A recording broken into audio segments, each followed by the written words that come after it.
வணக்கம் சார். வணக்கம் சார் நீங்கள் இப்போது சுப்ரீம் கோர்ட் அட்வொகேட் கரெக்ட்டுங்களா? இப்போது நாங்கள் உங்களோட ஆடியோஸ்லாம் நிறைய கேட்டிருக்கோம். உங்கள் ஆடியோஸ்லாம் கேட்கும்போது எங்களுக்கே கைண்ட் ஆஃப் புரட்சி உருவாக்குற மாதிரி இருந்தது.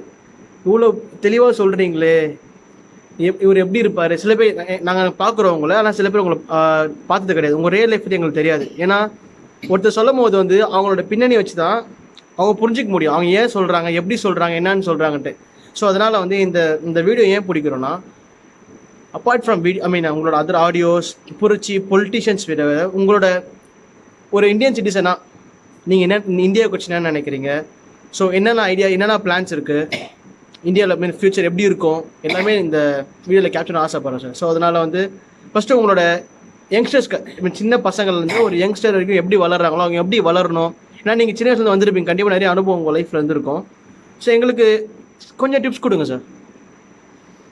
அதாவது பாத்தீங்கன்னா, என்னுடைய சைல்டுஹுட் அப்படிங்கிறது வந்து ஒரு ஆர்த்தடாக்சியல் ஃபேமிலி, ரொம்ப ஆச்சாரமான ஃபேமிலியிலேருந்து வளர்ந்த ஒரு அந்த விதம். ஒரு பக்கம் அக்ரஹாரம், ஒரு பக்கம் ஆச்சாரம், ஒரு பக்கம் வந்து மார்னிங் எடுத்தீங்கன்னா அந்த ஸ்டடி ஹவர்ஸ் அப்படின்னு ஃபிக்ஸ் பண்ணி வச்சுருப்பாங்க. ஈவினிங் ஸ்டடி ஹவர்ஸ், ஸ்கூல் போயிட்டு வந்தால் அப்புறம் பாட்டு கிளாஸு, ஸ்போர்ட்ஸ், இப்படி இருக்கின்ற ஒரு நிலையில நான் ஒரு சின்ன ஒரு எக்ஸாம்பிளை மட்டும் சொல்றேன். பட் அது என்னுடைய வாழ்க்கையில் வந்து ஒரு பெரிய எக்ஸ்பீரியன்ஸ் நான் அப்போ ஃபீல் பண்ணேன். நான் வந்து 3வது வகுப்பு படித்துக் கொண்டிருக்கிறேன், 3rd ஸ்டாண்டர்ட். அப்போ வந்து உங்களுக்கு தீபாவளிக்கு எல்லாம் ட்ரெஸ் எல்லாம் எடுப்பாங்க இல்லையா? ஆமாம், தீபாவளிக்கு ட்ரெஸ் எடுப்பாங்க. இப்போ எங்கே நான் இருந்து அந்த கிராமம், அந்த பேக்ரவுண்ட், அந்த இதெல்லாம் அப்பெல்லாம் வந்து உங்களுக்கு ஜாதி டச்சபிலிட்டி, அன்டச்சபிலிட்டிக்கு ரொம்ப ஜாஸ்தியாக இருக்கும். கண்டிப்பாக. ஒவ்வொரு கம்யூனிட்டிக்கும் ஒரு தெரு இருக்குன்னு வச்சுக்கங்களேன். ஒரு கம்யூனிட்டினா தெரு இருக்கும். பிராமின்ஸ்னா அக்ரஹாரம்பாங்க, கோனார்னா கோனார் தெரும்பாங்க, பிள்ளைன்னா பிள்ளை தெரு, அந்த மாதிரி ஒரு ஒரு மாதிரியான செட்டப் இருந்த காலங்கள்.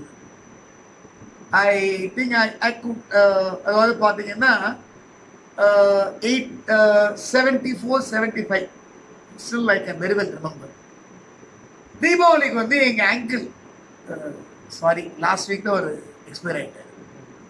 அப்போ அவர் குழந்தை கிடையாது, என்ன தான் ஒரு குழந்தையா எடுத்து வளர்த்துட்டு இருந்தார். அப்போ ஒரு ட்ரெஸ் எடுத்து கொடுக்குற. அப்போ பாம்பே டேயிங் அப்படின்னா ரொம்ப ஃபேமஸ். கும்பகோணத்தில் பாம்பே டேயிங் அப்படின்னா ரொம்ப ஃபேமஸ்.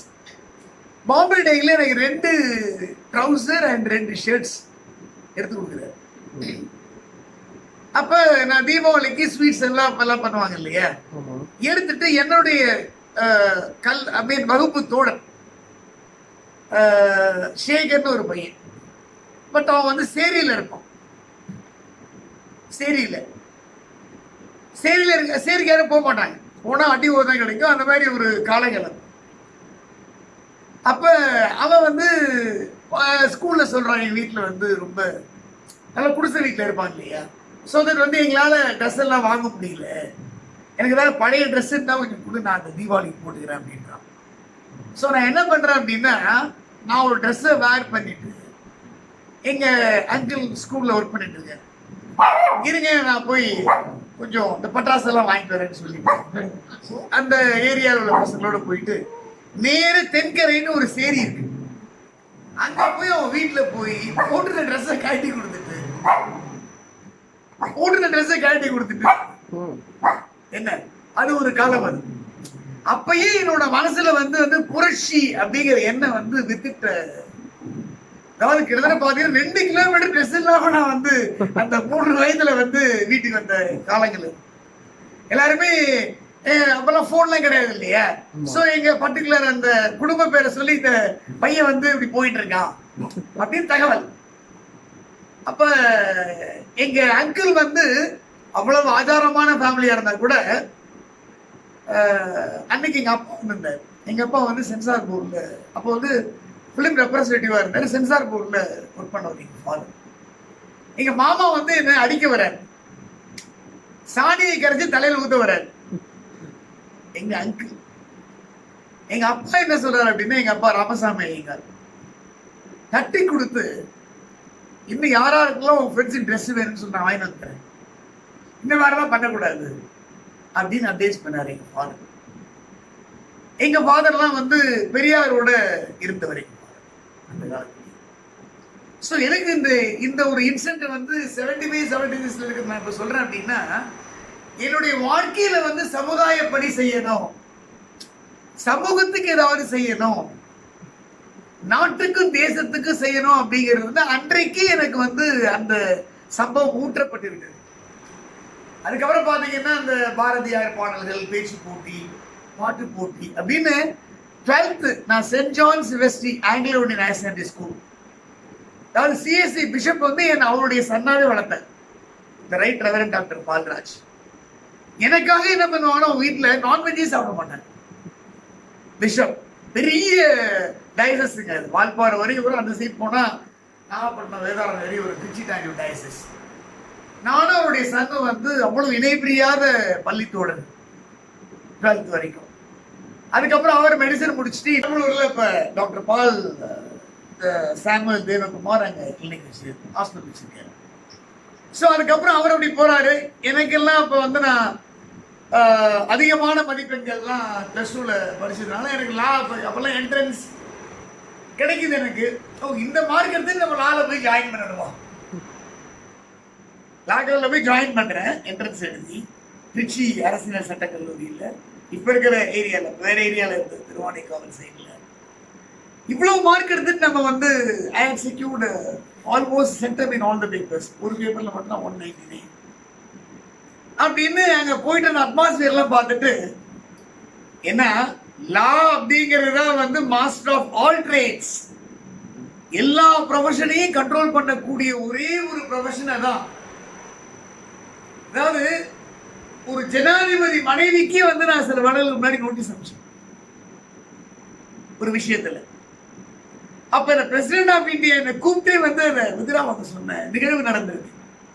ஸோ அந்த மாதிரி உள்ள ஒரு ப்ரொஃபஷன் தான் இந்த அட்வொகேட் ப்ரொஃபஷன். ஆனா அன்றைக்கு எனக்கு வந்து அந்த என்ன ஃபால்ஸ் இமேஜ்னு சொல்லுவாங்க, இன்ஜினியரிங் மெடிசன் அப்படிலாம் இருக்கும்போது நான் வேற வேற டிராவல் பண்றேன். கிடைச்ச லாவை வந்து நான் ஒரு 10-15 நாள் இருந்து டிஸ்கண்டினியூ பண்ணிட்டு வேற வேற ப்ரொஃபஷனுக்கெல்லாம் டிராவல் பண்றேன். பட் என்னுடைய மெட்டர்னல் கிராண்ட் ஃபாதர் வந்து ரிட்டையர்டு, அப்போ வந்து ஒரு டிஸ்ட்ரிக்ட் ஜட்ஜா இருந்தாரு, அதுக்கப்புறம் ஹைகோர்ட் ஜட்ஜ் ஆனாரு, லேட்டர் ஆன் பாம்பேல சீஃப் ஜஸ்டிஸா ரிட்டையர் ஆனார். என்னுடைய நேம்ல தான், அவர் நேம் தான் எனக்கு வச்சுருக்கேன். ஸோ தட் அப்படி வரும்போது டிஎன்ஏவோ என்னமோ தெரியல, பல ப்ரொஃபஷனை முடிச்சு கடைசியா நான் வந்து மதுரை அரசியல் சட்டக்கல்லூரியில் என்னுடைய பிஎல்ல இளங்கலை சட்டப்படிப்பு வெற்றிகரமா இந்த கிரேட் இருக்கிற கவர்மெண்ட் லாக்களையும் எடுத்தீங்கன்னா வந்து ஒரு ஆக்ரோஷமான பல பிரிவுகள் பல விஷயங்கள் நடக்கக்கூடிய ஒரு என்ன சொல்றது அப்படின்னா ஒரு வயலண்டான காலேஜ் அப்படின்னா எங்க மதுரை கவர்மெண்ட் லா காலேஜ் தான். நல்ல பேட்ச் 165 ஸ்டூடெண்ட்ஸ்.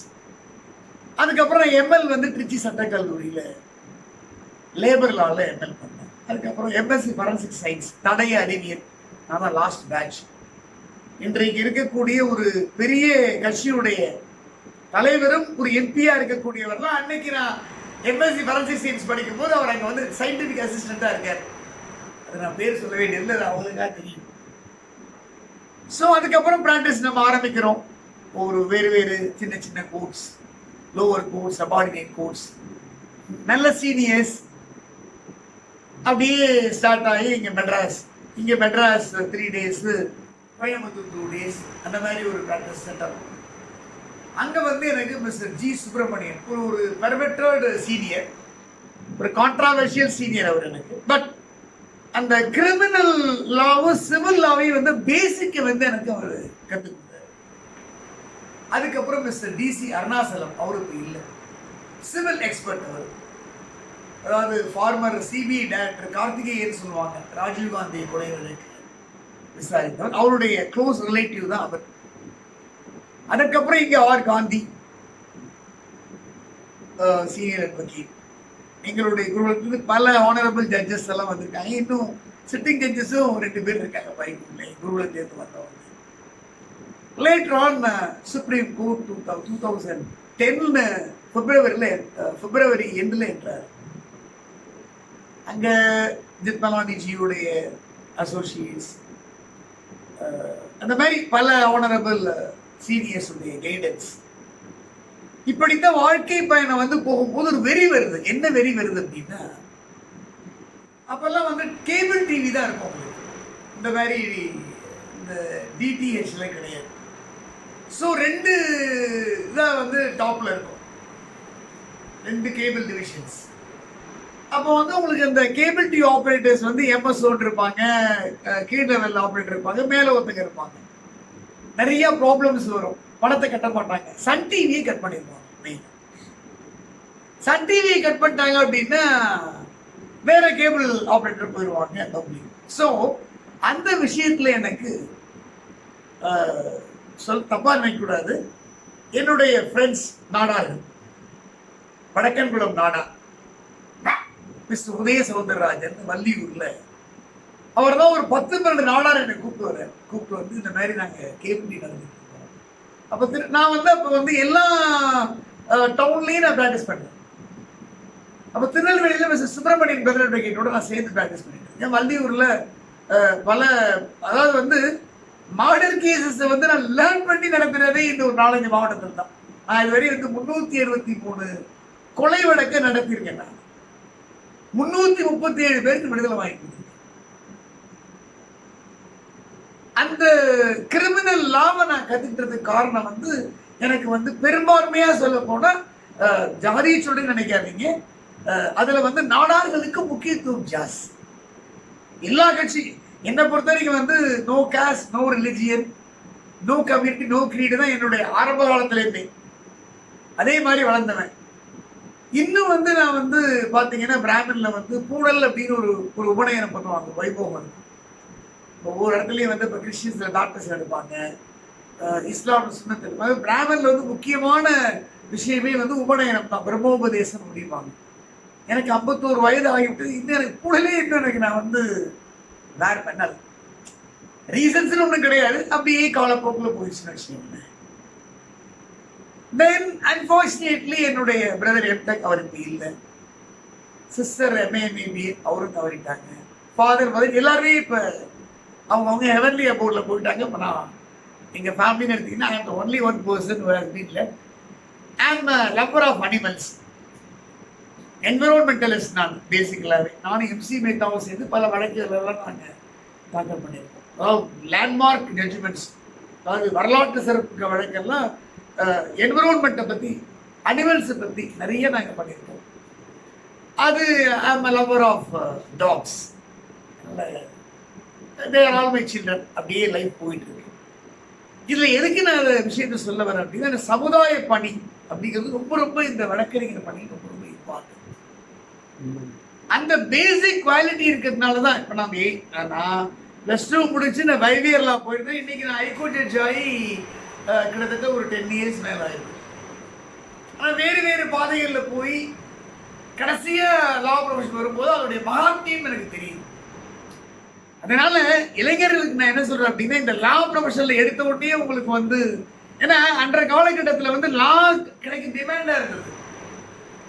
இன்றைக்கு வந்து லால வந்து செக்யூரிட்டி இல்லை, சோசியல் செக்யூரிட்டி இல்லை, ஒரு minimum common minimum salary earnings இல்லை அப்படின்னு பல பேர் லாக்கு வராமல் இருக்காங்க.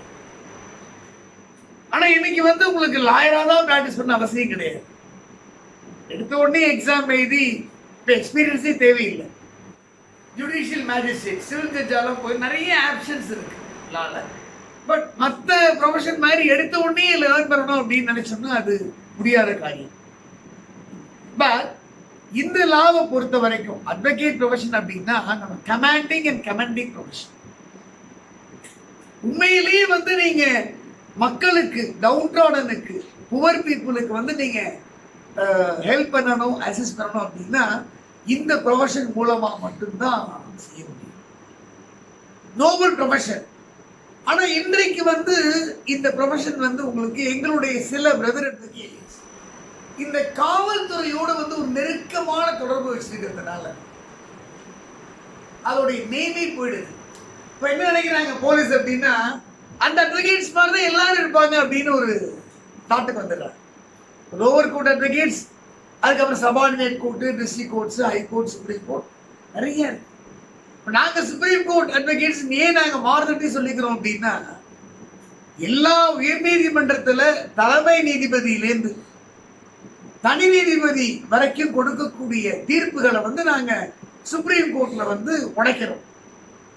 அவர்கள் தீர்ப்பு வந்து ரத்து செய்யறதா எங்களுடைய வேலையாங்க அப்பி. அப்ப இந்த ஆனரபிள் தலைமை நீதிபதி, 3 நீதிபதி, 2 நீதிபதி, 1 நீதிபதி இவர்களுக்கு மேல் எங்களுக்கு ஒரு நாட் 1% சட்ட அறிவு இருந்தால் தான் அவங்களுடைய ஜட்ஜ்மெண்ட்ஸை நாங்கள் உழைக்க முடியும். அதனாலதான் உச்ச நீதிமன்றத்துல பணிபுரிகின்ற பிராக்டிஸ் செய்கின்ற அட்வொகேட்ஸ் நாங்கள் எல்லாருமே வந்து சுப்ரீம் கோர்ட் அட்வொகேட்ஸ் அப்படின்னு சொல்லுவதை நாங்கள் எப்போதுமே பெருமையாக வச்சுக்கோம். இது வந்து எங்களுடைய ஐ மீன் ப்ரைடுன்னு கூட நீங்கள் சொல்லலாம், வேலிடிட்டியில் சொல்லலாம். அதுக்கப்புறம் பார்த்தீங்க அப்படின்னா ஒரு ஒரு பொதுநல வழக்கு மட்டும் நான் கோட் பண்றேன். ஒரு என்னுடைய நிறைய நாங்கள் வழக்கு போட்டிருக்கோம். நானும் மிஸ்டர் ராஜாராமன் அவர்கள் சேர்ந்து நான் ஒரு வழக்கு பாண்டா ரேப் கேஸ் அப்படின்னு ஒரு கேஸ். அப்ப யூபியில மாயாவதி தான் சிஎம். உங்களுக்கு நானும் இன்னொரு பிரதர் அட்வொகேட்டும் ட்ரெயினில் தமிழ்நாடு ஸ்பெஷல் நாங்கள் வந்துட்டு இருக்கோம். மார்னிங் 7:35 போபால ரீச் ஆகும். அங்கே வந்து ஹிட்டாவாடா அப்படின்னு ஒரு பேப்பர் தான் எனக்கு கிடைக்கும், இங்கிலீஷ் பேப்பர். அந்த பேப்பரில் ஒரு ½ பேஜுக்கு நியூஸ் வருது. பாண்டாங்கிற இடத்துல ஒரு சிறுமிய 6 மாசமா வந்து 14 MLA ரேப் பண்ணியிருக்கான். அதை கொஸ்டின் பண்ண உடனே ஒரு செயினை திருடிதான் சொல்லி 14 வயசு சிறுமிய சென்ட்ரல் ஜெயிலில் ரிமாண்ட் பண்ணியிருக்கான் அப்படிங்கிற நியூஸ் இதுல பெரிய காலம் கட்டி 8 காலம்னு சொல்லுவாங்க, அந்த மாதிரி இதில் பப்ளிஷ் ஆயிருக்கு. நானும் அந்த பிரதர் அட்வொகேட் எங்களை பார்த்தோன்னே எங்களால் அதை ஜீரணிக்க முடியல. ஒரு சுப்ரீம் கோர்ட் அட்வொகேட் அப்பெல்லாம் நாங்கள் அந்த சுப்ரீம் கோர்ட் போய் அந்த விஷயங்கள்லாம் நான் பின்னாடி ஒன்று நான் ஷேர் பண்ணுறேன். என்னால் ஜீரணிக்க முடியல. சரி, நம்ம உடனே இறங்கிடலாம், நம்ம சுப்ரீம் கோர்ட்டில் போய் நம்ம மென்ஷன் பண்ணுவோம், என்னதான் நடக்குதுன்னு பார்க்கலாம். இது நம்ம பார்த்து இந்த மாதிரி ஒரு அநியாயத்தை வந்து பார்க்க முடியாது அப்படின்னு சொல்லிட்டு நாங்கள் உடனே நாங்கள் ட்ரெயினை விட்டு நாங்கள் டீட்ரெயின் ஆயிடுவோம். ஜேர்னியை வந்து நாங்கள் டெர்மினேட் பண்ணிட்டு நேராக போபால் ஏர்போர்ட் போய் ஃப்ளைட்டை போட் பண்ணி நேராக டெல்லிக்கு போயிடுவோம். போய் அடுத்த நாள் காலையில் we went to our Supreme Court. ஜட்ஜஸ்னா அந்த மாதிரி ஜட்ஜஸ்ங்க. Justice Altaf Alam and Justice Gyan Sudha Mishra. இந்த அமர்வுல நாங்க போய் காலையில கிட்ட 10:30 மணிக்கு போய் நான் மென்ஷன் பண்ணேன், இந்த மாதிரி பேப்பர் நியூஸ் இருக்காத வழக்க சொல்றேன் அப்படின்னா அதுல ஒரு விஷயம் இருக்கு. பேப்பர் கட்டிங்லாம் எடுத்து போவோம், டைம்ஸ் ஆஃப் இந்தியா, இந்தியன் எக்ஸ்பிரஸ்லாம் அங்கே போய் வாங்குறோம் டெல்லியில். அவர்கிட்ட போய் இது நீங்க ஷியோமோட்டோவா இந்த வழக்கை நீங்க எடுக்கணும், தன்னிச்சையா இப்ப சாத்தாங்குளம் வழக்கு எடுக்கலாம் நீங்க எடுக்கணும் அப்படின்னு போய் நான் மென்ஷன் பண்றேன். அவங்க வந்து உடனடியாக அக்செப்ட் பண்ணிட்டு அந்த வழக்கை ஷியோமோட்டோ எடுக்கிறாங்க. நீங்க ஆர்கியூ பண்ணுங்கன்னு என்ன ஆர்கியூ பண்ண சொல்லிடுறாங்க. அப்ப இந்தியாவுடைய தலைமை வழக்கறிஞர் அட்டார்னி ஜெனரல் ஆஃப் இந்தியா அவர் இல்லை, is no more, mister Ghulam E Vahanvati, great man, Bombay man, அவங்கெல்லாம் பாம்பே லாபி. அவரு யூபி கவுன்சில்லாம் வராங்க. நாங்க என்ன கேட்கிறோம் அப்படின்னா, ஒரு 14 வயசு சிறுமிய 14 MLA belongs to various communities 6 மாசமா ரேப் பண்ணியிருக்கான். இது வெளியில் தெரிந்து 6 மாதம் கழிச்சு சிறுமி தப்பிச்சுன்னு ஒரு திருட்டு கேஸை போடுறான். இது என்ன கவர்மெண்ட்? குற்றவாளிகளை தப்பிக்க விட்டுட்டு குற்றமே செய்யாத பாதிக்கப்பட்ட பின்னர் ரிமாண்ட் பண்றான் சென்ட்ரல் ஜெயில. ஸோ அப்போ வந்து அதாவது வந்து பொலிட்டிக்கல் மணி, மைட்ரி பவர், மேன் பவருக்கு மட்டும்தான் நியாயமா அப்படிங்கிற மாதிரி நான் எங்கள் ஆர்குமெண்ட்ஸ் கொண்டு போகிறேன். அவர் உடனே what you want in this case அப்படின்னு கேட்குறது. ஃபர்ஸ்ட் பாயிண்ட் நாங்கள் சொல்லுவோம், 14 எம்எல்ஏ மேலே எஃப்ஐஆர் ரிஜிஸ்டர் பண்ணணும். 376 மற்ற செக்ஷன், மேஜர் செக்ஷன் ரேப். ரெண்டாவது, இமீடியட்டாக அவங்களை அரெஸ்ட் பண்ணி ரிமாண்ட் பண்ணணும். தேர்ட், இந்த சிறுமிக்கு வந்து 25 lakhs காம்பன்சேஷன் மாயாவதி அரசு கொடுக்கணும். ஃபோர்த், ரிமாண்ட் பண்ண மேஜிஸ்ட்ரேட்டை நீதித்துறை பணியிலிருந்து வந்து விடுவிக்கணும், சஸ்பெண்ட் பண்ணணும், அதுக்கப்புறம் டிஸ்மிஸ் பண்ணணும். ஜெயில் அத்தாரிட்டிஸையும் வந்து சஸ்பெண்ட் பண்ணி டிஸ்மிஸ் பண்ணணும். வழக்கு, பொய் வழக்கு பதிவு செய்த காவல்துறையர் மீது வந்து உரிய நடவடிக்கை எடுக்கணும். நாங்கள் வரிசையா நாங்கள் ஆர்கியூ பண்ணிட்டு போகிறோம். எல்லாவற்றையும் வந்து பொறுமையாக கேட்டுட்டு ஜஸ்டிஸ் அர்த்தாபாலம், கியான் சுதா மிஸ்ரா அமர்வு என்ன பண்ணுறாங்கன்னா, நாங்கள் கேட்டதுக்கு மேலே உத்தரவுல பிறப்பிக்கிறாங்க. இம்மீடியட்டாக அந்த சிறுமி வந்து ரிலீஸ் ஆகிறா. 25 lakhs காம்பன்சேஷன், சிறுமியோட பெற்றோருக்கு ப்ரொடெக்ஷன். மாயாவதின்னு உங்களுக்கு தெரிஞ்சிருக்கும், அந்த பிள்ளை அவங்க தான் வெரி பாப்புலர். 14 எம்எல்ஏஸ் மேல எஃப்ஐஆர். அவங்க கவர்மெண்ட் எம்எல்ஏவை அவங்களே வந்து ரிமாண்ட் பண்றக்கூடிய சூழ்நிலை நாங்கள் ஏற்படுத்துறோம். இந்த மாதிரி சம்பவம் நடக்குது. எனக்கு வந்து பர்சனலாக கொலை மிரட்டல் மட்டும் கிடையாது, கொலையை செய்யறதுக்கே அவங்க பிளான் பண்றாங்க. அந்த மாதிரி ஒரு சம்பவம்லாம் நடந்திருக்கு. பட் நாங்கள் எப்போதுமே போல்டு, வழக்கறிஞர்கள் யாருமே வந்து டெத்துக்கு பயப்படாத இருக்கணும். டெத் அப்படிங்கிறது நம்ம ஆல்ரெடி அக்செப்டட் அப்படிங்கிற மாதிரி இருந்தால் தான் நம்ம சில விஷயங்கள்ல போல்டாக நம்ம இறங்க முடியும். மரணத்துக்கு நம்ம பயந்தவனா இருந்தோம்னா எதையுமே நம்ம செய்ய முடியாது. ஏதோ போகிறோம், கிளைண்ட் வரோம், கோர்ட்டுக்கு போகிறோம், ஆர்கியூ பண்ணுறோம், வாதம் பண்ணுறோம், ஃபீஸ் வருது அப்படின்னு வீட்டில் வந்து உட்கார்ந்துக்க வேண்டியதுதான். அது செல்ஃபிஷை விட நான் அதிகமான வார்த்தை யூஸ் பண்றேன், செல்ஃப் சென்டர்டு. அதனால இந்த பயம் அப்படிங்கிறது என்னை போன்ற அலைக் மைண்டடு உள்ள அட்வொகேட்ஸ் கிடையாது. நாங்க எப்பயோ செத்துட்டோம், we are already died அப்படிங்கிற அந்த கோணத்தில் தான் எங்களுடைய பயணங்கள் தொடங்கி கொண்டிருக்கிறது.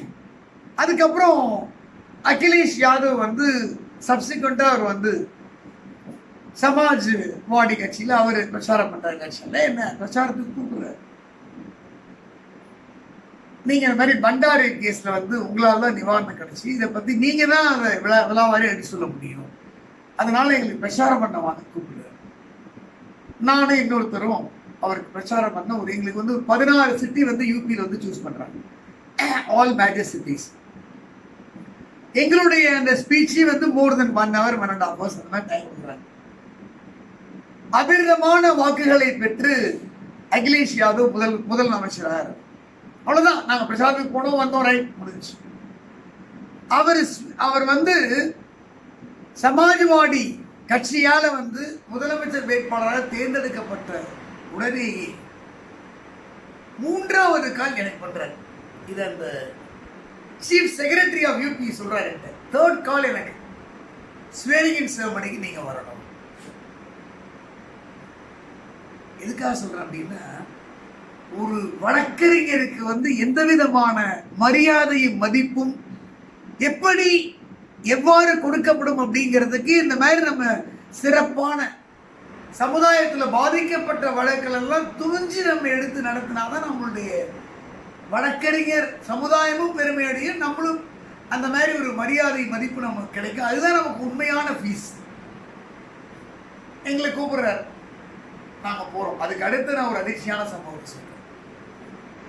அந்த ஃபங்க்ஷன்ல ஆல் மற்ற, அதாவது வந்து சென்ட்ரல் ரூலிங் பார்ட்டி இல்லாத சிஎம்சி எல்லாரையும் கூப்பிட்டுருக்காங்க.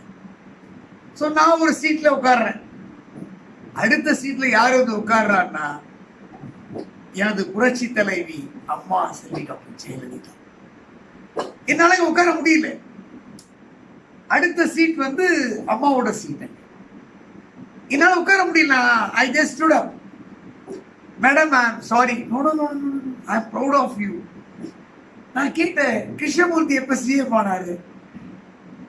அப்படி கிருஷ்ணமூர்த்தி எப்ப சிஎம் ஆனாரு? எல்லா ரோல்ல வந்து அவரையும் கூப்பிட்டு உட்கார வச்சிருக்கீங்க. நான் தப்பா நினைச்சியா கிருஷ்ணமூர்த்தி? நான் இது மாதிரியே நான் கேட்டேன். அட்வொகேட் சுப்ரீம் கோர்ட் பிராக்டிஸ் பண்றாரு, Madras that we know very well. But நம்ம சிஎம் வரிசையில் அவருக்கு எப்படி இடம் கொடுத்தாங்கன்னு நான் விசாரிச்சேன். அப்பதான் நீங்க பண்டாரி கேஸ் அந்த விஷயங்கள்லாம் சொன்னாரு. இந்த 16 சிட்டியில வந்து இவரும் இவரது சகோதர வழக்கறிஞரும் செய்த பிரச்சாரத்தால தான் வந்து நாங்க அந்த 16 சிட்டிலையும் வந்து ஒரு தொகுதி விடாம நாங்க ஜெயிக்க முடிஞ்சது.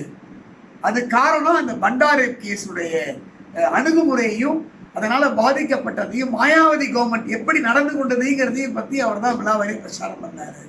ஸோ தமிழனுக்கு தமிழ்நாட்டை சேர்ந்த வழக்கறிஞர் கிருஷ்ணமூர்த்திக்கு எனக்கு நன்றிகள் அப்படின்னு அவர் வந்து தன்னுடைய உரையில சொன்னார்.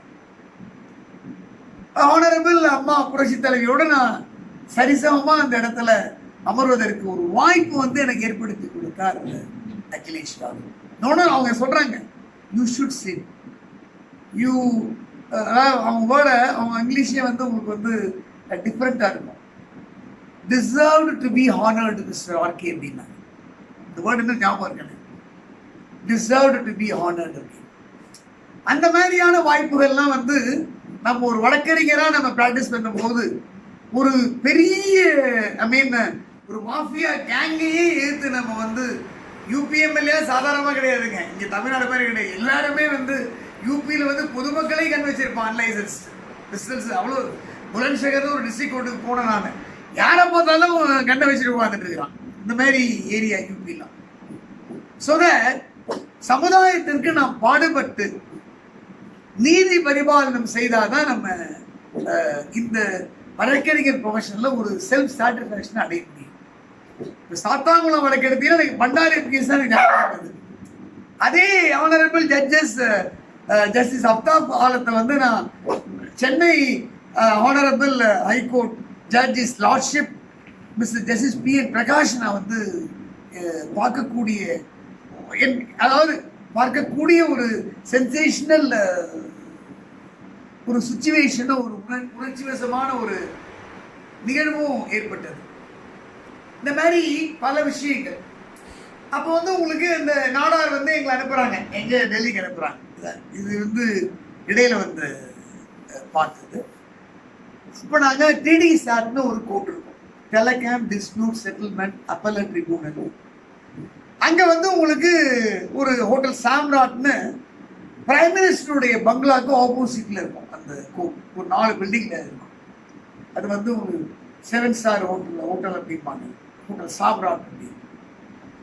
அந்த இடத்துல வந்து நம்ம தமிழ்நாட்டிலேருந்து எந்த அட்வொகேட்ஸ் நுழையவே முடியாது, எக்ஸப்ட் ஒருத்தர் சீனியர் சிஎஸ் வைத்தியநாதன், பராசரெல்லாம் வருவாங்க. வேற யாரும் வர முடியாது. ஃபுல்லா பஞ்சாப் அண்ட் பாம்பே லாபி தான். அங்க வந்து இந்த இது வடக்கன்குளம், வள்ளியூர், திருநெல்வேலி இந்த மாதிரி உள்ள ஏரியாவில் உள்ள கிளைண்ட்ஸுக்கு இந்த டிடி சாட் கோர்ட்ல வந்து நான் முதல்ல டெல்லியில் என்னுடைய வழக்கறிஞர் ப்ரொஃபஷனுக்கான காலடியை வைத்து நான் வாதாடுறேன். அப்போ ஃபர்ஸ்ட் ஜட்ஜு வந்து ஆனரபிள் ஜஸ்டிஸ் சந்தோஷ் ஹெக்டேன்னு. அந்த டிடி சாட்ல இருக்கிற ஜட்ஜஸ்லாம் சுப்ரீம் கோர்ட் இடையே ஜட்ஜஸாக இருப்பாங்க, ஏன்னா அந்த மாதிரி கேட்டது. அதுக்கு அடுத்த ஜட்ஜ் வந்து எஸ்பி சின்ஹான். ஏதாவது நாங்கள் சொல்லுவோம், ஒரு கிரவுண்ட் எடுத்து நாங்கள் ஸ்டே வாங்கிடுவோம். அப்புறம் சன் டிவி சேனல் வந்து உங்களுக்கு மறுபடியும் சஸ்பெண்ட் பண்ண சேனலில், டிஸ்கனெக்ட் பண்ண சேனல் மறுபடியும் கொடுத்துருவாங்க, ரெஸ்டோரேஷன் ஆகிடும். இப்படித்தான் வந்து உங்களுக்கு எங்களுடைய டெல்லியுடைய வழக்கறிஞர் பணி ஆரம்பித்தது. அதற்கப்புறம் வந்து விவேக் மர்டர் கேஸ், ஒரு ஃபேமஸான மர்டர் கேஸ் கோயம்புத்தூர்ல ஆர்எஸ் புரத்துல ஒரு பெரிய கவுண்டர் ஃபேமிலியில் ஒரு லவ் அஃபேர்ல வந்து மர்டர் பண்றாங்க. அதுல பிரதர் மிஸ்டர் ஜான் பாண்டியன் வந்து A7.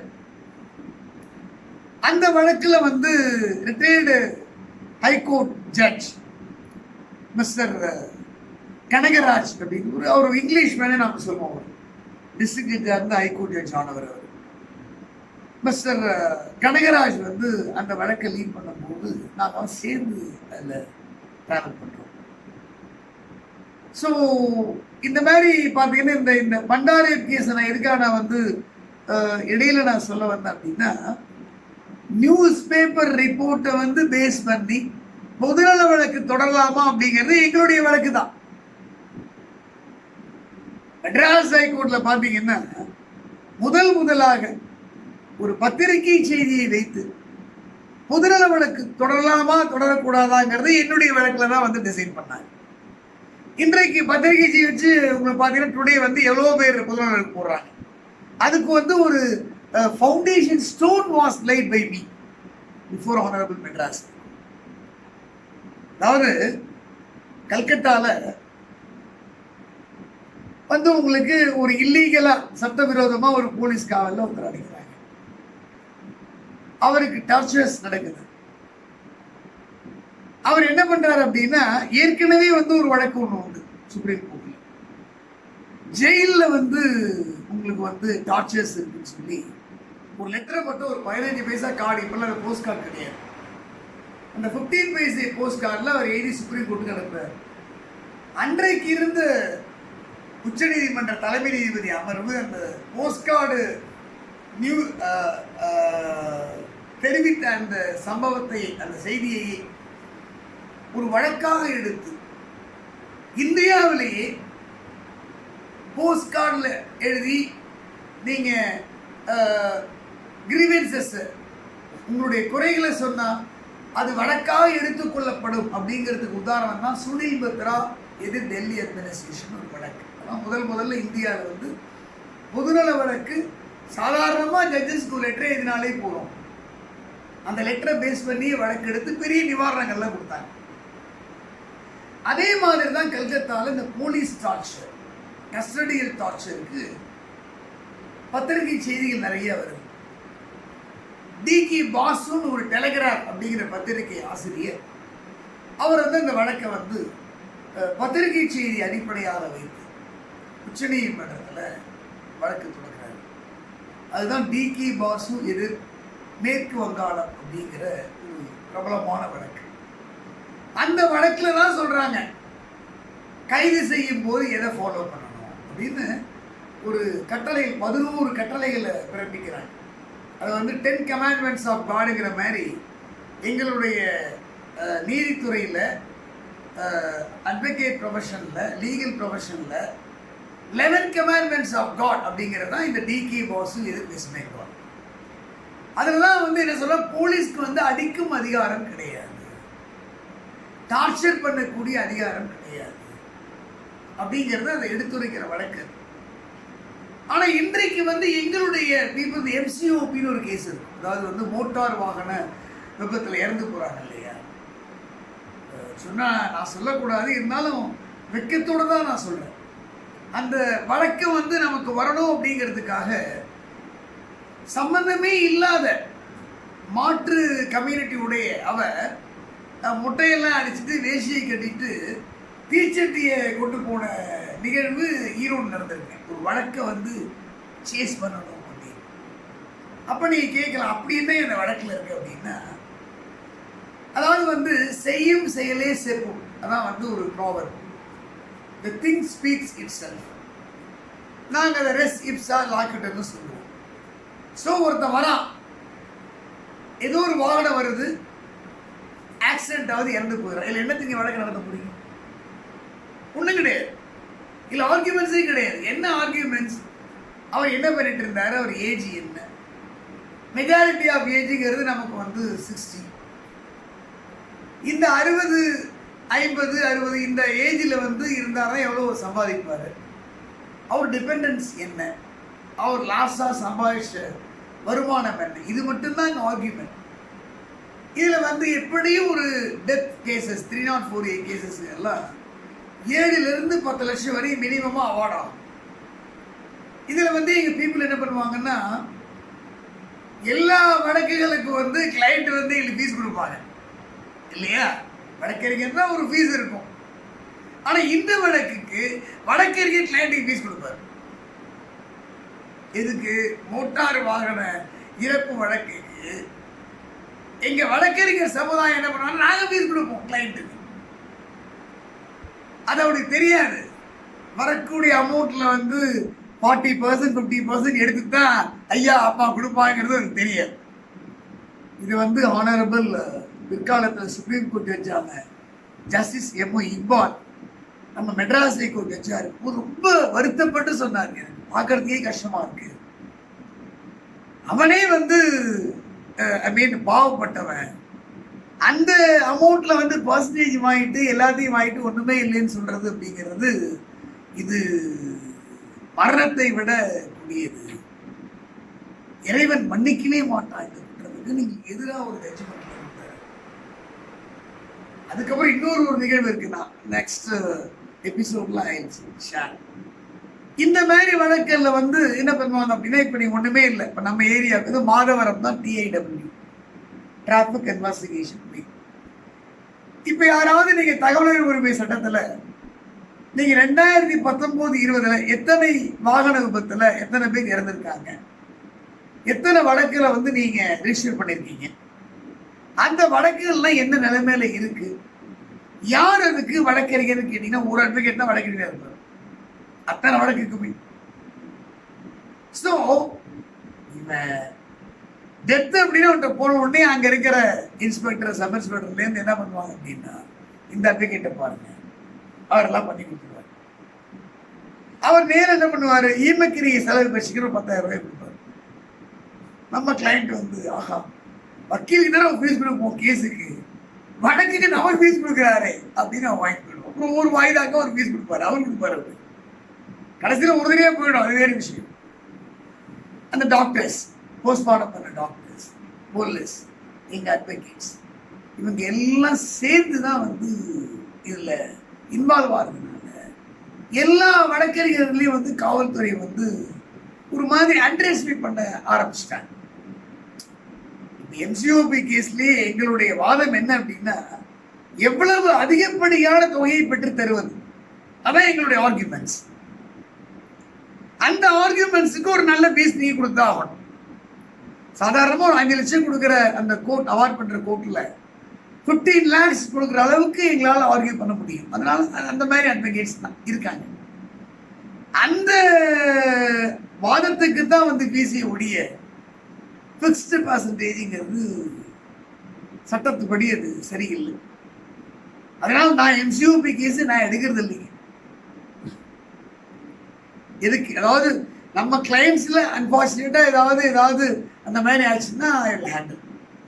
அதுக்கு அங்க போன உடனே சொல்லுவான், சார் நீங்க சுப்ரீம் கோர்ட் வரைக்கும் நீங்க சார் வரீங்க, நாங்களே ஒரு அட்வொகேட் வச்சிருக்கோம் சார், நாங்க பார்த்துக்கோம் சார் அப்படிப்போம். யாரும் அதே இன்ஸ்பெக்டர், நீ எல்லாம் வேணாம்ப்பா, நீ FIR கொடு, போஸ்ட்மார்ட்டம் காப்பி எல்லாம் கொடு, நான் பார்த்துக்கிறேன் அப்படின்னு சொல்லி ஒரு சில வழக்குகள் தான் நடந்துருக்கு. அடுத்தது பாத்தீங்கன்னா போலீஸ் ஸ்டேஷன்ல இப்ப எங்க ஆட்டை வந்து டேரா போட்டுறாங்க. வழக்கறிஞர்கள் காவல்துறை காவல் நிலையத்திற்கு செல்லக்கூடாது என்பதே ஒரு எங்களுடைய ரூல்ஸ் இருக்கு. கோர்ட்டுக்கு வந்ததுக்கு அப்புறம் தான் எங்க ஒர்க்கிங்.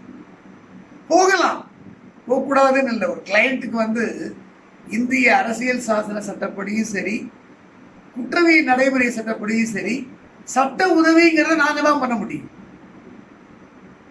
புரியுதுங்களா?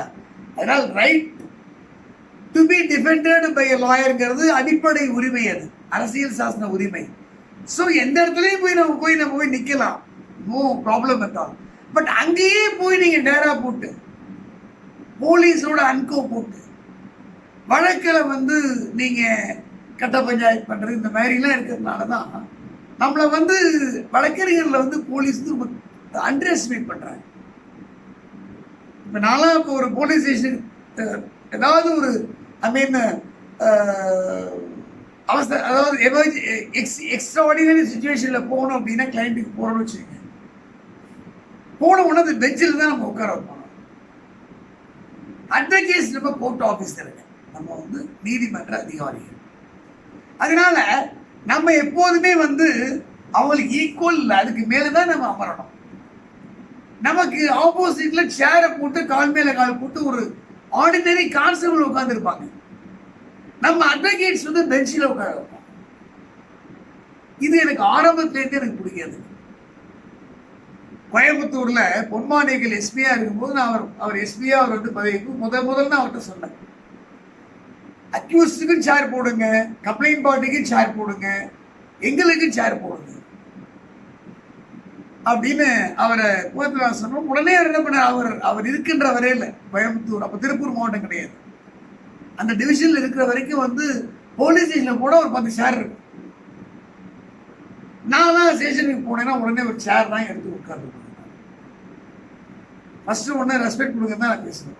அதனால கிளைண்ட் நான் சொல்லுவேன்ப்பா, நான் வந்த சண்டை வந்துடும், நான் வேற யாராவது என் பிரதர் அட்வொகேட் சண்டை போடுறேன், என்னை கூப்பிட்டு போகாதப்பா. ஏன்னா அந்த மரியாதைங்கிறது நமக்கு ரொம்ப முக்கியங்க. ஏன்னா இன்றைய வழக்கறிஞர்கள் நாளைய நீதிபதிகள். இன்னைக்கு நம்ம அட்வொகேட்ஸா இருக்கோம், நாளைக்கு சுப்ரீம் கோர்ட் வரை ஜட்ஜஸா யாரு போறோம், நம்ம அட்வொகேட்ஸா போறோம். போலீஸ்காரனா போறாங்க, வேற எக்ஸிக்யூட்டிவா போறாங்க, சத்தியமா அவங்கள ஆக முடியும். ஸோ அந்த பவர் நமக்கு இருக்கிறதுனால நம்மளுடைய மரியாதையை விட்டு தர முடியாது. நான்லாம் ஸ்டேஷனுக்கு போனவங்க சேர் எடுத்து போட்டுருவாங்க. அவங்க ஏதாவது பேசினோட அப்பா ஹைகோர்ட்ல ப்ராக்டிஸ் பண்ணிருக்கோம், நாங்கள் இங்கே சோர்ஸோ திஸ் மை ஐடி கார்டு, நீ பெஞ்சில் உட்கார சொல்ற, அதெல்லாம் எங்களால் உட்கார முடியாது, ப்ராப்பர் ரெஸ்பெக்ட் வந்து எனக்கு கொடுத்துருப்போம் அப்படின்னா பேசி ஆரம்பிக்கும். அதற்கு மேல வேற விஷயம் இருந்தா கூட சரிப்பா கோர்ட்ல பாத்துக்கலாம்னு சொல்லிட்டு உடனே என்ன பண்ணிடுவோம், நாங்க நியர்பையில் உள்ள மேஜிஸ்ட்ரேட் வீட்டுக்கே போயிடுவோம். அந்த அப்படின்னு கோர்ட்டாய் முடிஞ்சது வீட்டுக்கே போயிட்டு இந்த மாதிரி என் கிளைண்டாங்க இத்தனை மணிக்கு கூப்பிட்டு வந்தாங்க, இத்தனை மணி நேரத்தில் வந்து கோர்ட்ல ப்ரொடியூஸ் பண்ணணும், ஆனா இது வரைக்கும் ப்ரொடியூஸ் பண்ணல, இல்லீகலா டீடைல் பண்ணி வச்சிருக்காங்க அப்படின்னு நாங்கள் சொல்லி உடனே எஃப்ஐஆர் போட்டு இல்ல ரிலீஸ் பண்ண சொல்லி ஏதோ ஆஸ் பர்லாம். இப்படிதான் எங்களுடைய பிராக்டிஸ் எல்லாம் எங்க சீனியர்ஸ் எல்லாம் கற்றுக் கொடுத்துருக்காங்க. இப்போ கூட ரீசெண்டா நான் ஒரு வழக்கில் ஆவடியில் உள்ள ஒரு எஸ்ஐ கார்த்திக்னர் வந்து என்னோட கிளைண்ட்டை வந்து ஒண்ணுமே இல்லை, அது வந்து மார்க்கெட்டு எடுத்தீங்கன்னா எல்லாருமே வந்து அந்த பிள்ளையார் கோயிலேருந்து போலீஸ் ஸ்டேஷன் வரைக்கும் எல்லாருமே ஆக்கிரமிச்சிருக்காங்க. அது கவர்மெண்ட் லேண்ட், எல்லாருக்குமே பட்டா லேண்ட் கிடையாது. அதனால பொதுமக்கள் அவ்வளவு பாதிக்கிறாங்க. ட்ரெயின்ல இருந்து இறங்கி வரவங்க நடந்து கூட வர முடியாது, போலீஸ் வேனே இங்க போக முடியாது. அந்த மாதிரி எல்லாரும் ஆக்கிரமிப்பு பண்ணியிருக்காங்க. அந்த இடத்தை ஆக்கிரமிப்பு பண்ணதோடு இல்லாம இடத்த வந்து வாடகைக்கு விடுறாங்க கவர்மெண்ட். ஒரு நாளைக்கு 1000 ரூபாய். எது ரோட்ல உள்ள ஒரு ஷாப். இந்த விஷயமா ஒரு வழக்கு வருது. ஒரு அரசியல் பிரமுகர் கூட்டு மிரட்டுறாரு கிளைண்ட். இப்போ அவர் மேல நாங்க எஃப்ஐஆர் பதிவு பண்ணிட்டோம். இவங்க அந்த கம்ப்ளைண்ட்டை வந்து ஆவடி போலீஸ் ஸ்டேஷன்ல எடுத்து கூட பார்க்கல, தூக்கி வீசி இருந்தாங்க. இதெல்லாம் ஒன்றும் பண்ண முடியாதுன்னாங்க. நான் சவாலா எடுத்து இதே ஆனரபிள் JM2 JM1 இன்சார்ஜ் கோர்ட்ல வந்து நான் வழக்கு நடத்தி இன்னைக்கு யாரெல்லாம் பெரிய மனுஷன் தானோ, அதுல முன்னாள் அமைச்சர் கூட அதுல இருக்கு, A6 நினைக்கிறார், அத்தனை பேர் மேலேயும் நாங்க முதல் தகவல் அறிக்கை பதிவு செய்யறதுக்கு உத்தரவு வாங்கி பதிவு செஞ்சாச்சு. அந்த வழக்குல வந்து என்ன பண்றாரு எஸ்ஐ கார்த்தி, என்னோட கிளைண்ட் பாக்யராஜ் அப்படிங்கிற ஒரு ஆக்ஷன் போய் இப்ப நடந்த விஷயம் கம்ப்ளைண்ட் கொடுக்குறான். கம்ப்ளைண்ட் நான் வச்சிருக்கேன், இப்ப எடுத்து காமிச்சா நீங்க 16-17 கம்ப்ளைண்ட் அவரே எழுதி வாங்குறாரு. கம்ப்ளைண்ட்டை பார்த்தீங்கன்னா நீங்களே செருப்பால் அடிப்பீங்க. என்ன கம்ப்ளைண்ட்னா, இவன் வேலை செய்தான், வேலையை விட்டு நின்று விட்டான், எனக்கு இப்ப வேலை கொடு என்கிறான், தற்கொலை செய்துள்ளேன்னு மிரட்டுகிறான். இதான் கம்ப்ளைண்ட். எல்லாருக்கும் இதான் வரி வச்சுருக்காங்க காப்பி எழுதுங்க. இது ஒரு கம்ப்ளைண்ட்டுங்களா? அதாவது ஒரு கம்ப்ளைண்ட்னா என்ன? 154 குற்றவியல் நடைமுறை சட்ட கம்ப்ளைண்ட்னா இப்படிதான் இருக்கணும். அந்த கம்ப்ளைண்ட்ல வந்து முகாந்திரம் இருக்கா, பிரிமா பேசி இருக்கா, பிரிமா பேசி மேலோட்டான்னு பார்க்கணும். அதுக்கப்புறம் தான் நீங்க வந்து என்கொயரிக்கு கூப்பிடணும். இல்லைன்னா நீங்க போலீஸ் மேல காம்பன்சேஷன் கேட்க, ராங்ஃபுல் கன்ஃபைன்மெண்ட், இல்லீகல் டிடென்ஷன். இந்த பாக்யராஜ் என்ன பண்றாரு, அந்த கார்த்தி பல மணி நேரம் நிற்க வச்சு தண்ணி கூட கொடுக்காத அவரை கண்ணா அப்படின்னான அவரை திட்டிக்கிட்டி ஏதோ பண்ணிட்டு இருக்காரு. அப்ப என்னுடைய கிளர்க்கம் போய் சொல்றாரு, நான் சொல்றேன் எஃப்ஐஆர் போட்டுருங்க, நான் கோர்ட்ல பாத்துக்கிறேன். ஏன்னா இப்ப நான் பாம்பேல இருக்கேன், பாம்பே கோர்ட்ல ஆர்கியூ பண்ணிட்டேன். அப்புறம் உடனடியாக ஃப்ளைட்டை பிடிச்சி நான் ஒரு 6 மணிக்கு வந்தேன். 6 மணிக்கு ரிலீஸ் பண்ணலை. இப்போ நடந்த விஷயம். ஒவ்வொரு வழக்கறிஞர் இப்படிதான் இருக்கணும்னு சொல்ற கிளையண்ட்டை காப்பாற்றுறது.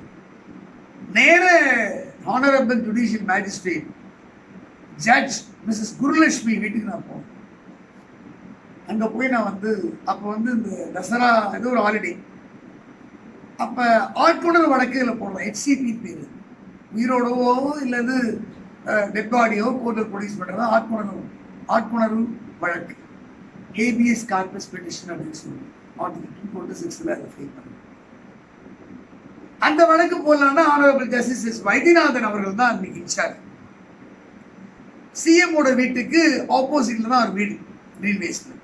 சரி, அங்க போலாமா இங்க முதல்ல கேட்டு போலாமா அப்படின்னு போது அங்க பதிவுத்துறையில சொல்றாங்க, நீங்க லோக்கல் ஜேஎம் கோர்ட்ல போய் கேளுங்க, அவங்க எதுவும் ரெமெடி கொடுக்கலாம், நீங்க வாங்க, நாங்க உடனே நைட்டே நாங்க வழக்கு விசாரிக்கிறோம் அப்படின்னா சிறப்பு அமர்வு ஏற்படுது.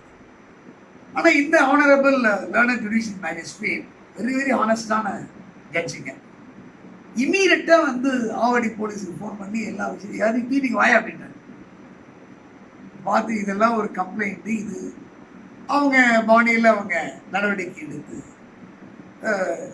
ரிலீஸ் மட்டும் போய் அழைச்சிட்டு போங்க அப்படின்னா ஐ டோல்டு, இங்கே கொண்டு வந்து விடுங்க, நாயக்கு ஸ்டேஷனுக்கு எழுதி அவங்க ஒய்ஃப் வரமாட்டாங்கன்னு சொல்லி அந்த ஹெட் கான்ஸ்டபிள் பாபுங்கிறவர், கோர்ட் ஹெட் கான்ஸ்டபிள் பாபுங்கிறவர் வந்து பாக்கியராஜை மேஜிஸ்ட்ரேட் வீட்டில் ப்ரொடியூஸ் பண்ணிட்டு போனார். இப்போ நடந்துட்டீங்க. அந்த மாதிரி நம்ம கிளைண்ட்ஸை வந்து நம்ம காப்பாற்றணும் அப்படின்னா நம்ம வந்து லால வந்து நம்ம எக்ஸ்பர்ட்டாக இருக்கணும், மெயின் திங்.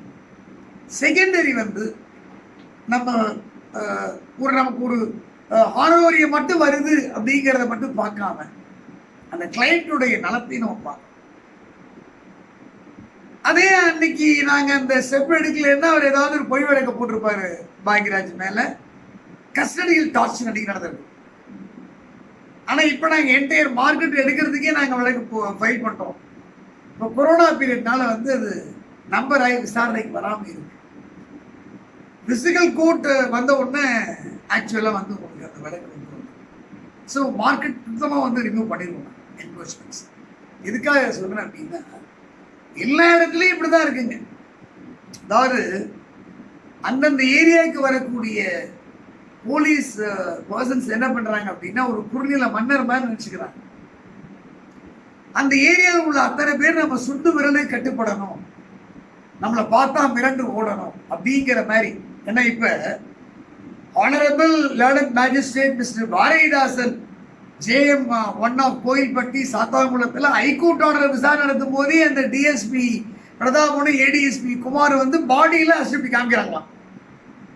அப்படி அதாவது மாஸ்குலாரிட்டியை காமிச்சு பயமுறுத்துறது யாரு ஜட்ஜு. அவன் உன்னால ஒன்றே புடுங்க முடியாதுன்னு சொல்லிட்டு போறான். இப்போ கிரிமினல் கண்டெம்ட் எடுத்திருக்காங்க அவங்க மேல.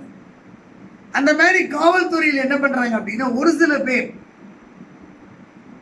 தமிழக காவல்துறை கலங்கத்தை தான் ஏற்படுத்திட்டு இருக்காங்க. ஒரு 40% வந்து இந்த மாதிரி இருக்காங்க, 60% வந்து சரியான நிலைமையில இருக்காங்க, ஒரு 20% வந்து ரொம்ப ஹானஸ்டா இருக்காங்க. இப்ப காவல்துறையினர் இப்படிதான் இருக்கணும். ட்ரைனிங்ல நமக்கு என்ன சொல்லி கொடுத்துருக்காங்க, நான் ஐபிஎஸ் ட்ரைனிங் வந்து ஹைதராபாத் அகாடமியில் எடுக்கும்போது எல்லா ஐபிஎஸ் ஆஃபீஸருக்கும் இப்பதான் சொல்லி கொடுத்துருக்காங்க. போலீஸ் ட்ரைனிங்லயும் இப்பதான் சொல்லி கொடுத்துருக்காங்க. பொதுமக்கள் தான் நமக்கு எஜமானர்கள், நாம் வெறும் சேவகர்கள் தான், அப்படி இப்படிலாம் இருக்கணும்னு சொல்லி ஒரு அழகான ஒரு வீடியோ வந்து ஒரு 10 நாள் முன்னாடி வெளியிட்டார் IG, senior most IPS officer, ADGP cadre mister ரவிங்கிறவர். அவருக்கு பரிசு என்ன தமிழக அரசு கொடுத்துருக்குன்னா ஈரோடு சிறப்பு அதிரடிப்படைக்கு அவரை மாத்திருக்காங்க. ஸோ இந்த மிஸ்டர் ரவியை வந்து போலீஸ் கமிஷனரா இங்க அப்பாயின்ட் பண்ணியிருந்தா கூட வந்து திருத்துவாங்க. அதனால அரசியல் குறுக்கீடு, அரசியல் தலையீடுங்கிறது நிறையவே இருக்கு. அப்புறம் உயரதிகாரிகள் டார்கெட் வைக்கிறாங்க, இன்னைக்கு இவ்வளவு கேசஸ் வந்து பிடிச்சாகணும், இவ்வளவு பேர் அரெஸ்ட் பண்ணி ஆகணும், கிரைம் இவ்வளவு காட்டி ஆகணும்னு சொல்லி ப்ரெஷர்ஸ் கொடுக்குறாங்க. ஸோ இவங்க அந்த லோவர்ல இருக்கிற எஸ்ஐஸ் அண்ட் இன்ஸ்பெக்டர்ஸ் வந்து என்ன பண்றாங்கன்னா அந்த கோபத்தையும் மாத்திரத்தையும் வரக்கூடிய பப்ளிக் மேல காட்டுறாங்க, பொய் வழக்கும் போடுறாங்க. இந்த டார்கெட் வைக்காம இருந்தாங்கன்னா மனச்சார்பு மன அழுத்தம் இருக்க சான்சஸ் கிடையாது. எதுக்காக சொல்ல வர அப்படின்னா, போலீஸ் அப்படின்னா இது ஒரு சர்வீஸ், அவ்வளவுதான், ஒரு பப்ளிக் சர்வீஸ். நம்மளுடைய வரிப்பணத்துல அவங்க சேலரி வாங்குறாங்க, அவ்வளவுதான். அவங்க கண்ணியமான பொதுமக்கள்கிட்ட நடக்கணும், கண்ணியக்குறைவா நடக்கவே கூடாது. ஆனா இன்னைக்கு எப்படி என்ன நடந்து கொண்டு இருக்கிறது பாத்தீங்கன்னா, ஆலிவன் போலீஸ் ஸ்டேஷன் அது ஒரு நாளே பேசலாம். காவல்துறை அத்துமீறல்கள் அப்படிங்கிறது எவ்வளவுதான் சட்டத்திட்டங்கள் இருந்தாலும், உச்ச நீதிமன்றமும் உயர் நீதிமன்றமும் பல வழக்குகள்ல பல உத்தரவுகளை பிறப்பித்தாலும் இன்னைக்கு அவங்க திருந்த மாட்டேங்கிறாங்க. ஸ்டேஷனுக்குள்ள என்ட்ராயி ஒரு வழக்கு விசாரணை போயிட்டு அவனுடைய செல்போனை பிடிக்கிறான். செல்போனை கேப்சர் சீஸ் பண்றது உனக்கு என்ன அதிகாரம் கொடுக்குறது? அதுக்கப்புறம் ஷர்ட்டை கேட்டுருவான், 2000 அடைவான். ஸோ இந்த மாதிரி டார்ச்சர்ஸ் எல்லாம் முற்றுப்புள்ளி வைக்கணும் அப்படிங்கிறதுக்காகத்தான் என்னமோ அந்த பெனிக்ஸும் ஜெயராஜும் படுகொலை செய்யப்பட்டு இறந்து போனார்களோ என்னமோ அப்படின்னு என்ன தூண்டுகிறது. பொதுமக்கள் அலர்ட்டா இருக்கணும். பப்ளிக் அவமானப்படுத்தினா அப்படியே பேசாம போயிடுறாங்க. நமக்கு எது கோர்ட்டு கலையணும், வக்கீல பார்க்கணும் அப்படின்னு நினைக்கிறாங்க. ஸோ அவர்கள் போராடினால் ஒவ்வொரு போலீஸ்காரரும் அவர்கள் செய்த தவறுக்கு, அவர்கள் செய்த டார்ச்சருக்கு, மென்டல் அகனிக்கு, பிசிக்கல் அகனிக்கு, அந்த சித்திரவதைகள் படுகாயங்களுக்கெல்லாம் இழப்பீடு மட்டும் நம்ம கோருவதனால நிவாரணம் கொடுத்துடலாம்னு சொல்ல முடியாது. ஒரு பக்கம் இழப்பீடு, ஒரு பக்கம் காவல்துறையிலேருந்தே அவங்களை நீக்கணும். அதுக்கெல்லாம் சட்டங்கள் இருக்கு. Tamil Nadu police disciplinary and contact rules book எல்லா பொதுமக்களும் வச்சுக்கணும், எங்க அட்வொகேட்ஸ் உட்பட. பொதுமக்கள் கேள்வி கேட்கணும். போலீஸ் அப்படின்னா என்ன? Protection of life in civil establishment அப்படின்னு. ஆனா இன்றைக்கு சாத்தாங்குளம் சம்பவத்தை நீங்க பாத்தீங்கன்னா டோலிஸா மாறி இருக்காங்க. Restriction of life in civil establishment. இப்ப அவங்க நம்ம போலீஸ்ன்னு கூப்பிடுறதா டோலிஸ்ன்னு கூப்பிடுறதா? போலீஸா டோலிஸா? மக்கள் தான் முடிவு. மக்கள் நமக்கு எதுக்கு பம்பு, வேற யாராவது வழக்கு போட்டுவான்னு பயப்படக்கூடாது. பயப்படாம அநீதியை தட்டி கேட்டோம் அப்படின்னா அவர்கள் அவர்களாக இருப்பார்கள், நாம் நாமாக இருக்கலாம். இல்லை அப்படின்னா இதற்கு ஒரு முற்றுப்புள்ளியை வைக்க முடியாது. அதே மாதிரி இன்றைக்கு காவல்துறையில இந்த நூதன தண்டனைலாம் கொடுக்குறாங்க. சங்கு செய்ய வேண்டியெல்லாம் அடிச்சு அவனை புடமா தூக்கிட்டு போறாங்க. தண்டனை கொடுக்கும் அதிகாரம் நீதிபதிகளுக்கும் நீதிமன்றங்களுக்கு மட்டும்தான் உண்டு, வேற யாருக்குமே கிடையாது. அது என்ன விதமான பனிஷ்மெண்டா இருந்தாலும். இவர்கள் யாரு தண்டனை கொடுப்பதற்கு? சோ இதெல்லாம் பார்க்கும்போது என்ன ஆகுதுன்னா, இவர்கள் சாடிஸ்டா, இவர்கள் மனநோயாளிகளா, போலீஸ்க்கு மென்டல் பேலன்ஸ் இல்லையா, மென்டலி ரிட்டார்டா அப்படிங்கிற வாதத்தை வச்சுதான் ஹானரபிள் மதுரை பெஞ்ச் என்ன சொன்னாங்க, மனநல கவுன்சிலிங் கொடுங்க அப்படின்னு சொன்னாங்க. எல்லா தமிழ்நாட்டினுடைய எல்லா போலீஸ் டிஜிபிலேருந்து கான்ஸ்டபிள் வரைக்கும் மனநல கவுன்சிலிங் கொடுங்கன்னு சொல்லி உத்தரவு போட்டிருக்காங்க. இப்ப சாத்தான்குளம் வழக்கு இதுக்கு ஒரு படி மேல போய் திருச்சி சரைய டிஐஜி மிஸ்டர் பாலகிருஷ்ணன் என்ன பண்ணாரு, 86 காவலர் இந்த மாதிரி இந்த ஊர் லாக்டவுன்ல பொதுமக்களை அடிச்சவங்கள காவல்துறை பணியிலிருந்து வித்ரா பண்ணிட்டார். வித்ரா பண்ணி நீங்க மென்டல் ஸ்டேட்டஸ் டெஸ்ட்டுக்கு போங்க, மென்டல் ஃபிட்னஸ் சர்டிஃபிகேட் வாங்கிப்பாங்க, நாங்கள் படிப்படியாக ஒன்று சேர்த்துக்கிறோம்னு சொல்லி வச்சுட்டாரு. அவர் இந்த உடனடியான ஒரு சட்டப்படியான மக்கள் நலன் உள்ள ஒரு ஆக்ஷன் எடுத்த 2 நாள்ல அவரை மெட்ராஸ்க்கு மாத்திட்டாங்க. சோ அப்ப நம்ம யாரை குறை சொல்றது? சொல்லுங்க. காவல்துறை நண்பன் அப்படிங்கிறது போய் காவல்துறை பகைவன்கிற காலங்கள் வந்து, அதுக்கப்புறம் தன்னார்வல தொண்டர்கள்னு ஒரு போர்வை, காவல்துறை நண்பர்கள் அது சட்டவிரோதமான அமைப்பு. காவல்துறைக்கு நண்பர்கள் எல்லாருமே நண்பர்கள் தான், அனைத்து பொதுமக்களுமே ஃப்ரெண்ட்ஸ் ஆஃப் போலீஸ் தான். இது வந்து ஃப்ரெண்ட்ஸ் ஆஃப் போலீஸ் ஒரு விங்கை ஏற்படுத்துறாங்க. அதுக்கு யாரு சட்ட வடிவம் கொடுத்தது, யாரு சட்ட அதிகாரம் கொடுத்தது, அது போல தலைவரணும். இந்த ஆள்காட்டின்னு சொல்றான் பாருங்க, இன்ஃபார்மர்ஸ், அவன் தான் ஃப்ரெண்ட்ஸ் ஆஃப் போலீஸ். இவர்கள் மூலமா தான் வந்து எல்லா சட்டவிரோதமான காரியங்களும் காவல்துறைக்கு நடக்குது. பிரைப், மாமூல்னு சொல்ற பிரைப்ல இருந்து எல்லா விஷயமும் நடக்குது. முதல்ல இந்த ஃப்ரெண்ட்ஸ் ஆஃப் போலீஸ் அமைப்பை தடை செய்வதற்கு ஒரு முதல்ல வழக்கு மெட்ராஸ் ஹைகோர்ட் உடனடியாக கொடுக்க வேண்டும். அதே மாதிரி டிடிபியிலேருந்து போலீஸ் கான்ஸ்டபிள் வரைக்கும், ஏன்னா இதெல்லாம் சென்சிட்டிவான போஸ்டுங்க காவல்துறை பணிகள். அப்ப பொதுமக்கள் நலனை கருத வேண்டும், மனித உரிமை மீறப்பெறக்கூடாது, கண்ணியத்தோடும் கனிவோடும் நடக்கணும். அதாவது நம்ம சொல்றோம் தமிழன் தன்மானம் இருக்கு, சுயமரியாதை இருக்குன்றான்.